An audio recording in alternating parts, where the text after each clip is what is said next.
This is Giovanni De Vicente with the inspirational poet, author, performer, just very talented young lady, Joy. Please introduce yourself.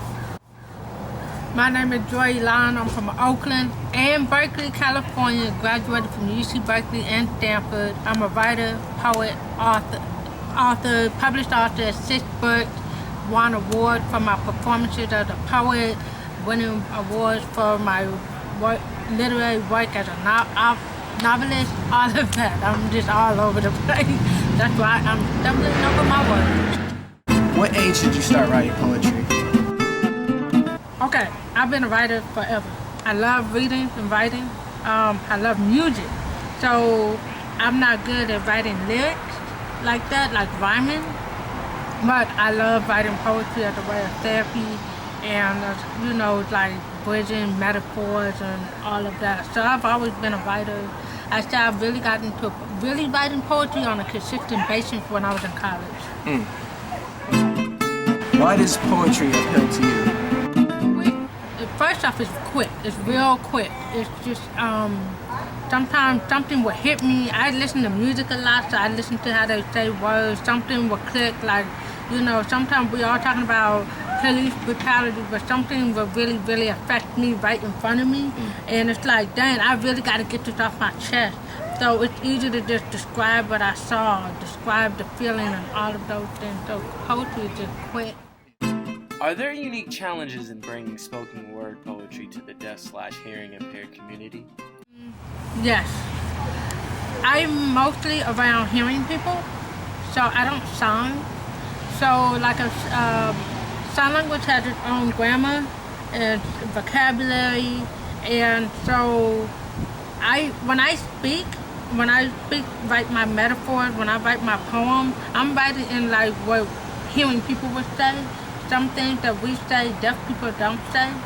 And so when I try to bring my poetry into sign language, trying to literally translate, it literally gets lost in translation because I'm like, man, I'm trying to show them this message, but it may get lost because they may not understand some of the words I'm using or the way I'm saying it. It may not make sense, but to a hearing person, you can hear the rhyme. So oh, she's rhyming. But to a deaf person, it's going to get lost because there's different signs for different words. So it's really hard. What is your writing process? I let it marinate in my head. Sometimes I'll be playing with a rhyme and I just write it down right quick, tuck it in later. Then something will happen again. Let it marinate, hear a beat, hear a song, or watch a show, and it'll click. Oh! That flows with this, something I already wrote, or something that's already been in my head, and then I just hurry up and get pen and paper and just start writing it. Or sometimes what I like to do, I just like to just throw the words on the paper. I'll revise it later, but just get it all out and then just go back to it, tuck it away, revise it later, or maybe just finish right then and there. What was your inspiration for your inspiring poem, I'm a Survivor? I am an African American Studies major, and that poem was a composition of all the things I said and wrote about in my African American Studies classes and essays. And I've said a lot of powerful things in that stuff in my classes or in my essays that nobody heard unless you were there. So I brought it out in a poem. But I did go ahead and publish my collection of essays. For those who don't like poetry, you can still hear all those things I said in that poem. I said it in an essay, and I went ahead and published my essay in my book, Institutional Freedom, which is inspired by the title of my other poem, Institutional Freedom. So I believe in sharing knowledge and ideas. Also, I believe in sharing our history, because there are many people out there that do not know Black history. Yeah. And me being from Oakland, I wanted to talk about the impact of the Black Power movement, Black Panther Party, especially, because they trying to discredit that. And I'm like, no, there's things that we still have today if it wasn't for them, like the free breakfast program, WIC, such and such, job centers, youth centers, all of that. I believe in teaching younger generations our history. Because our teachers aren't going to do it. That was actually born on the same birthday as Huey P. Newton. Ooh, February 17th. Yeah, that's my birthday. that's my hero. That's very my man. inspirational. That's my Yeah. hero. Oh my God. And that inspires. This book right here, Silence is Not Always Golden, The Power of Spoken Words, is the clean version of Silence is Not Always Golden, A Poetic Revolution.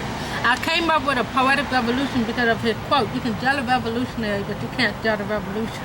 And that was my way of writing a book based off of his ideas to pay tribute to him. So I wanted to pay a tribute to him. So, you got his birthday? Oh my God. Thank Woo! you. Dang. Thank you. How different is writing poetry and spoken word from signed poetry?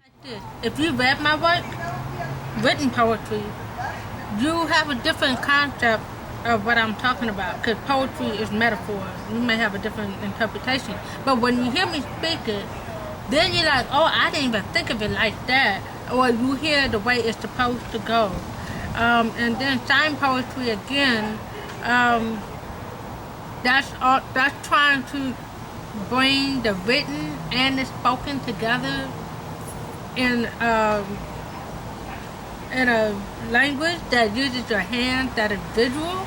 So it's like, dang, you combining the written, the spoken, and the visual. Yeah. 3 things at the same time. Yeah. It's challenging though, but it's just I'm just trying my best to get my voice out there as much as possible. How does finding your voice help claim your identity? I already knew my identity. I already knew my voice. What I'm trying to do is help others find their voice and their identity. I know who I am, which is why I do what I do. For other people, they don't know it until they try something like this. So, I mean, my words to them, as I've always said, is follow what's in your heart. Do what matters to you. Do what you love doing.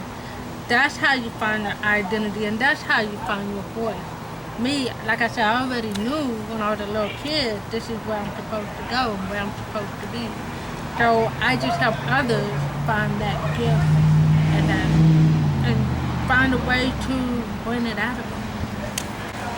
What are tools to help bring out individuals' gifts to the world and have them realize in a world with so many distractions and so many different opinions, some people get lost and they don't know who they truly are. What are some things that can help them, the tools that they can use to really help find themselves? Read. Because stop being told what to think. Start questioning what you've been taught. That's when you learn who you are and your identity. Because if you don't think for yourself, you're just following. You're just a sheep being corralled. So you have to start questioning. I tell my daughter this. I say, I understand you're learning right now, but I hope one day you're going to question these history books and say, but why? Why? The teacher's going to get tired of you asking why, but that means you're thinking deeper than what they're telling you. Read in between the lines. Do more research. If that's not enough, go find another book. So that's part of when I am getting lost, and I have been lost, I isolate myself. I do things that help me. Exercise, eat, listen to positive music, read, all of those things. And then it makes me question what I've been taught. Where am I going? Where I've been? All of those things are part of who you are. So reading definitely opens your mind because you're able to go places where you can't go physically, but you can go mentally. How's your experience at Standford University? Different, because it's a private school and not very private school. Very different from Berkeley, which is protests and everything. And then, and I went in the early 2000s when Bush was president. So to go to Stanford, where it's predominantly white, I isolated. Best education, best teachers, but it was kind of scary knowing that I'm walking past a white student and they're holding their backpack. Like I'm gonna take the backpack and I'm on my way to class too. I'm like, hold up, I go here. Yeah. I'm not gonna take your backpack. I got my own. Leave me alone. Right. But it was eye opening, kind of. But as far as my graduate program, I wouldn't trade it for the world. I would support a student, teachers that made me question ideas and bring out the best in class. Do you have any poets that inspire you? Actually, yes, and people don't know this. My favorite singer is Tina Marie, but she was a poet. Poetry and music are still, but when you really read some of her words, you can tell it's really poetry and then it turns into music. So her music, her words, they inspire. Do you have a favorite author or book? Well, I love to read all genres. Yeah. I just love books. I support libraries. Yeah. What advice do you have for the youth that want to follow in your footsteps? Do you. Do you. Don't apologize. You're going to make mistakes. That's okay. Just keep going. Don't give up. Do one small thing every day. Trust me, I've been doing this for 5 years as a career, but I've been doing this my whole life as a writer. I didn't know that publishing a book would just do this. Traveling to different places would take me here and there. I meet new people, all of that. People who helped inspire me. And it's okay if you get knocked down. Like I said, just get up and say you hit like a bitch. It's just, I mean, but honestly, don't give up. Keep going. If you belong, and then most of all, don't wait for anybody else to believe in you. You got to believe in yourself first, because there's going to be a whole bunch of haters. Mm-hmm. And if you're not your own best #1 fan, you're not going to make it. So always know with 100%, you are the best at what you do, and keep going. Well, thank you for your time. I appreciate it. Please share your links. And so you can find me www.authorjoyelan. You see my name, JOYELAN, and author AUTHOR. I'm on Instagram, Twitter, Facebook, same name, Author Joy Elan. Or simply do this. Google this name. I'm sure something definitely gonna pop up, and I have videos and everything. Trust me. And my books, if you want to purchase books, they're on Amazon, Kindle, hard copy, whatever. Just hit me. Thank you. thank you. I appreciate it. Thank you.